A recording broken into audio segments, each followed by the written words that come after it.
కమలా Harris గెలుపు కోసం తమిళనాట ప్రత్యేక పూజలు చెన్నై జూలై 23 ఆంధ్రజ్యోతి తమ గ్రామానికి చెందిన కమలా హారిస్ ఆమె అధ్యక్షురాలిగా విజయం సాధించాలని ఆమె పూర్వీకులు స్వస్థలమైన తమిళనాడులోని తిరువనపూర్ జిల్లా పున్నర్గుడి సమీపంలోని తలసేంద్రపు గ్రామానికి అక్కడ కులదేవత ఆలయంలో సోమవారం, మంగళవారం ప్రత్యేక పూజలు నిర్వహించారు. కమలా హారిస్ తన పి.వి. గోపాల్ భట్టి రాజం అనే వారు ఈ గ్రామానికి చెందిన వారే. ఆంగ్లేయుల హయాంలో సివిల్ సర్వీస్ గోపాల్ పనిచేశారు. 1930 సంవత్సరంలో జాంబియా దేశానికి వెళ్లి శరణార్థులు లెక్కించేందుకు గాను అప్పటి ప్రభుత్వం ఆయన్ని పంపించింది.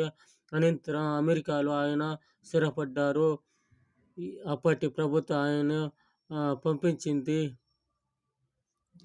ఈ విధంగా కమలా హారిస్ గెలుపొందాలని